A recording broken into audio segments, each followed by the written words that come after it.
Good afternoon or evening. Welcome to the Vobe Show, my chinwag for the 11th of July 2022. Bit late today because I've been away. I never like to say when I'm actually away. You know, I don't think it's advisable just to advertise that your house is empty. But I have been away with the lovely Julia filming for the Bald Explorer channel. Or possibly a new version of the Bald Explorer channel, the Richard and Julia channel, named to be devised in the future. We did a 24-hour escape into the country. It was lovely. Everyone was flocking down to the seaside, so we thought we'd flock away to the countryside, which was absolutely lovely and devoid of people mostly. So that'll be out at the end of the week. Anyway, this is my daily chinwag, and as I said in the previous episode, I would try and make it as daily as I possibly can. So just want to go through some of your comments because I have fairly soon been back and not had a chance to sort of put my 10 penneth worth out on the world. So lots of comments have come in. So I've had a chance whilst we were away. We did a 24 night and we found a lovely little place in the van, and overnight we were sort of just looking at the comments and things like that. In between making a lovely meal and enjoying the sunset, which was lovely. Glenn says, just found your chinwags. Rather enjoy them. Look forward to more of them. Thank you very much, Glenn. Very much appreciate that. Have you read any of Tom Rolt's books? He was the first to explore the canal system on his boat, which I think was called Cressy. Yes, Narrow Boat, I believe the book was called. And I think he wrote and he travelled, didn't he? Forget the actual original. I did read it, actually. I read the book. I was trying to remember the original canal he went on at was it was it Newbury? Was it Newbury? Was it on Newbury? That rings a bell, but I'm not sure if that's true. It was right at the end, really, of the working period of the canals, wasn't it? And the beginning of the commercial period for leisure. And it was really his book that sparked the interest back in the 60s, as I recall, although I think he went in the 50s. Beautifully written book, Narrow Boat, recommend it. I'll put a link. We read it on Listen with Vobes. I think it's on there. And I read the book to the audience. If it's not on there, I apologise, but we did do a live reading. I haven't done that. We did that during the lockdown when everyone was stuck inside. I was doing live readings of classic books based on travelling around England. Had some fantastic books there, and if you're stuck at home for any reason and you want to hear a live reading with an interaction with the audience, go and check out Listen with Vobes. I don't do it now because that was really just to help people who were stuck at home being occupied. It was great fun, and it taught me a lot about sight reading. One, that you need a lot more practice than I did actually have. But yes, thanks very much for that, Glenn. Really interesting. English Andy says, all I will say, and he's talking about the Prime Minister. I was asking, could we have somebody British who is invested in this country? He says that all I said, doesn't matter who's the Prime Minister. Someone will always be digging up the dirt on them, putting the knife in at every opportunity, which will distract from actually doing the job. That does seem to be very true. I think that the media now is very much not one who could even say when something is good. It's always trying to look for the negative and trying to look for bad things, which is a shame. I think that means that it is the place of social media, for respectable social media and YouTube and places like that, to explore less of the negative stuff, but more of the positive aspects of anything in the news, and from people to look at the arguments. Yes, find flaws in them, which is fair enough, but also promote the good things. Because I think we just get so much negative feedback and think that everything is going down the plug hole, when actually, I mean, this is really the best time to be alive, even though it does seem, when you look out at the social media, that this is the worst time to be alive. Now, that you may think, hang on a minute, Richard, you're always talking about looking back. And it's true, there are certain things in the past that I think are very good, but that's my opinion. Jim Hook says, YouTube Studio is a weird beast. I was talking about the YouTube Studio, how the comments sometimes disappear and sometimes they go in different places, and I was asking if anybody out there who has experience of that, let me know. He says, I found the same issues. I'm glad it's not just me.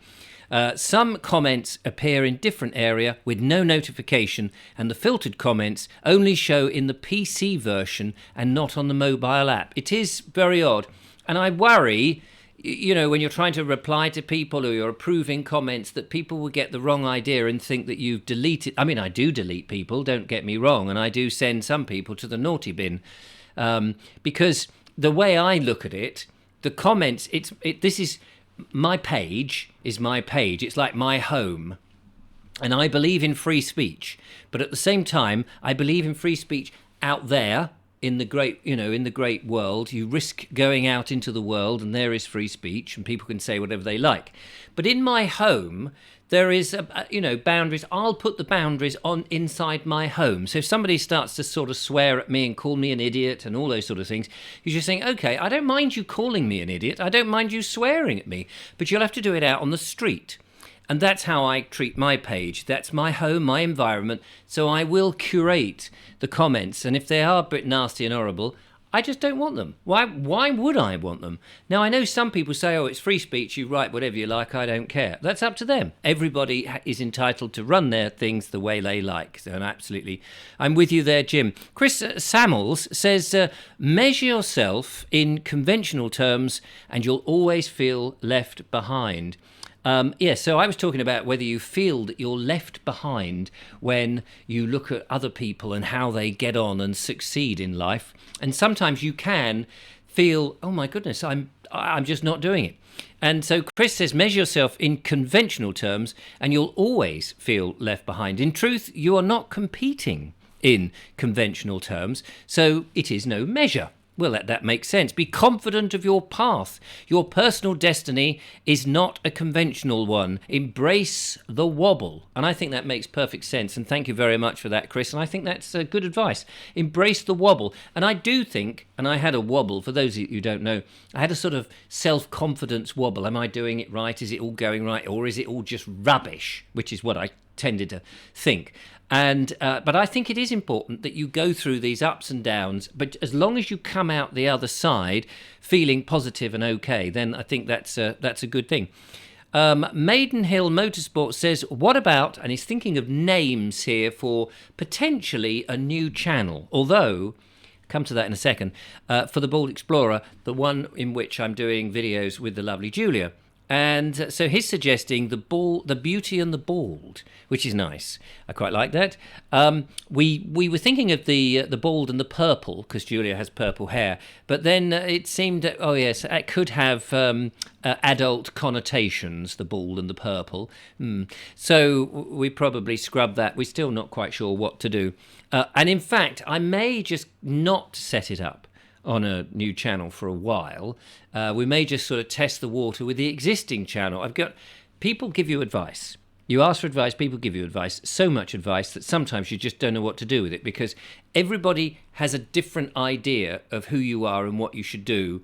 And you've got to try and listen to all of it and then go down your own furrow. You can't just blindly follow somebody else's. Or you could just say, I'm going to follow this piece, but if it doesn't work, I will then go to that piece. But whatever it is, I think you have to make a set decision and then follow that rather than a bit of a scattergun approach.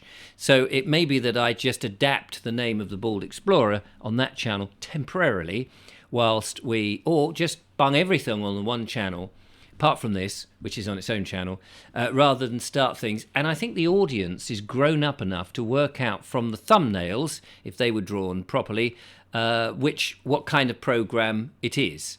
So we'll see. Rachel Gregory says, since everything is on social media, it's a lot easier to compare every aspect of your life. We didn't used to have that capacity, and it's made a lot of people dissatisfied with their lot in life. I think that's very true. I think people's world views and their own personal worldview was a lot smaller. When I was a kid, I mean, it was really down to what you and your mates did.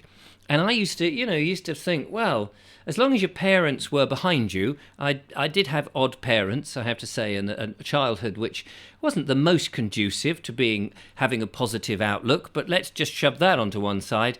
I think if you do have generally an okay childhood, you can go forward back in those days you could go forward because you weren't really aware, you weren't watching the news, if you were a kid back in the 70s when I was growing up. You just got on with it and you just thought, yeah, we're all right, we're okay. And that was a fantastic way to go. You weren't comparing yourself to other people in different environments with different circumstances. And so therefore I think today's kids have and adults who are comparing themselves to people who they don't know. They have no reason to know them, but they're on social media, and you think, well, it's a bit unfair. How come they're doing very well and I'm not? I'm doing the same as them. And there's so many things that will be massaging the fluidity of life, the magic juice that makes us who we are, that it's difficult to actually attest to what it is. And also, there's the sort of random element of just luck. Some people just get luck. They may not make the luck. It just happens. Some people call that the universe is interfering. Maybe it is. Maybe it isn't. I don't know. Rachel just goes on to say, I have every single one of my friends in a solid marriage. Sorry, I have every single one of my friends in solid marriages of 20 years or more. They say to me how lovely it must be to be single and do what you want when you want, whilst I look at their lives and think it must be nice to have someone to share things with. And I know exactly what you mean. I've been single for a long, long time, since my marriage broke down, and now I'm with the lovely Julia, and it is lovely.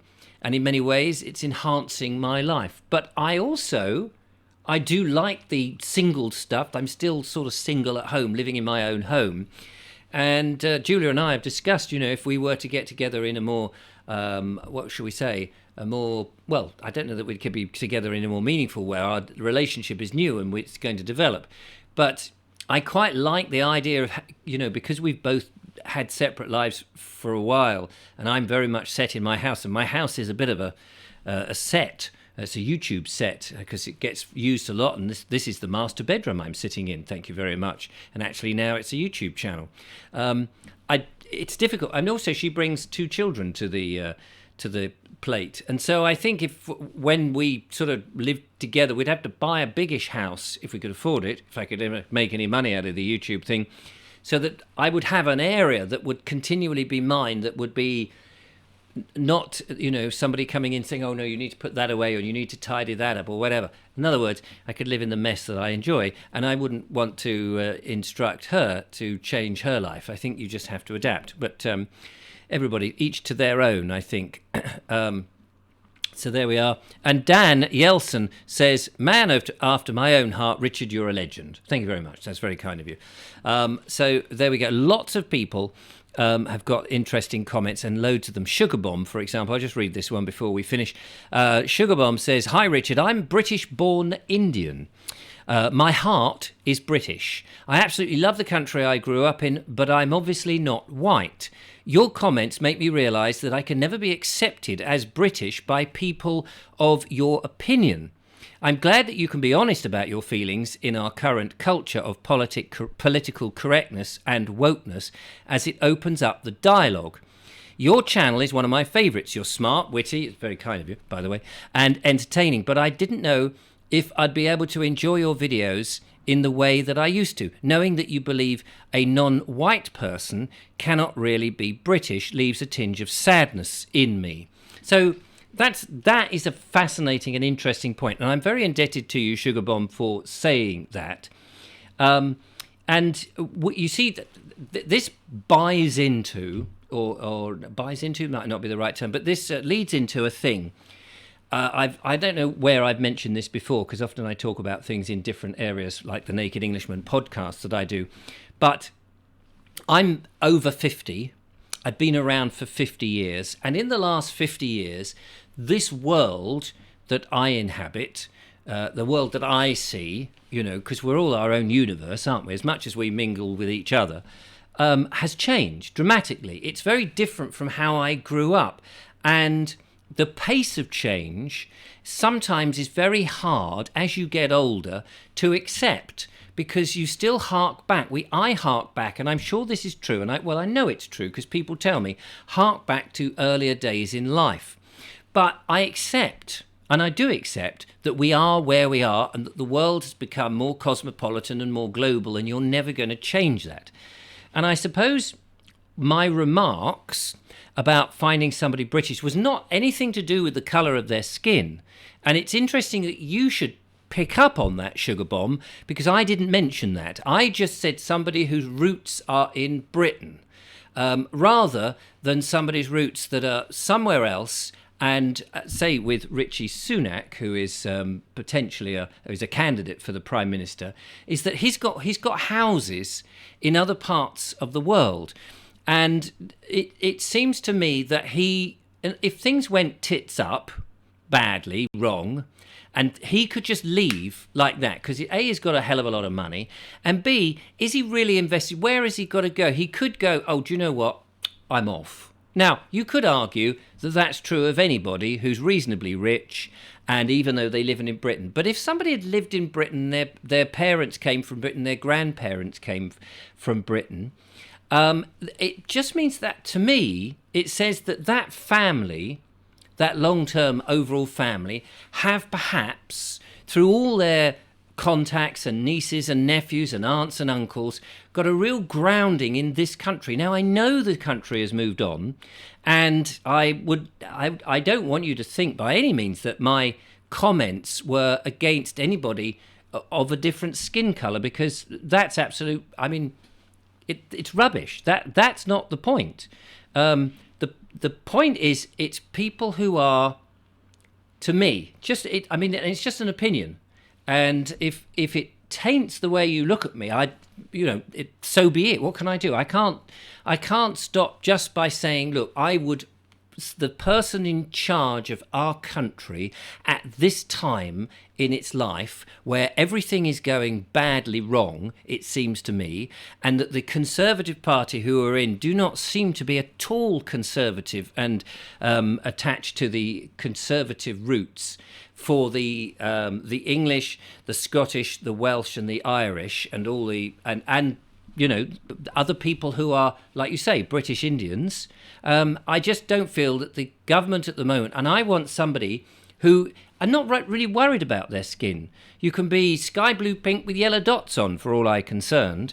But if your roots are here, and you have a real affinity, and you understand our traditions and our way of life that go back, several generations, that you want to believe in Britain, and we won the Brexit referendum. I mean, one of the reasons I feel strongly about the Brexit referendum, and I know there'll be people who completely disagree with me, and of course you're entitled to disagree with me, and we can still remain friends, is that I think this country is a fantastic country, and we were great once. Yes, we had a lot of things in our history that wasn't so great, but I think there is a kernel of something about the British that is fair play, that is honest, hard-working, and good, just good. I'm not suggesting for an instant that other countries are not the same in any shape or form, but I just think there is something very much in this country with our individual history to be extremely proud of. And I would like somebody in charge that represents that. That represents the families of this country who've been here for a long time. Now, as I say, it saddens me that you have taken what I'm saying as a slur, or that because you're British Indian, that I'm looking at the colour of your skin as a thing to. Not at all, and that's absolutely true. Not at all. So he says here, Sugar Bomb, I don't know whether you're a male or female. I'm going to assume you're a female purely because of Sugar Bomb, but forgive me if I've made a wrong assumption there. One has to be so careful these days. But you say, I'm assuming you're referring to Priti Patel and Rishi Sunak in your comments regarding owning properties abroad, and this being an indication that their loyalty is not fully in the UK. But don't you think that many wealthy people and people in position of power have investments abroad? Yes, it's true. And as I said before, that's very true. But maybe I'm not, and they happen to be not from the British nationality in going back generation after generation. But maybe we want somebody who's not rooted with properties abroad. That's my argument.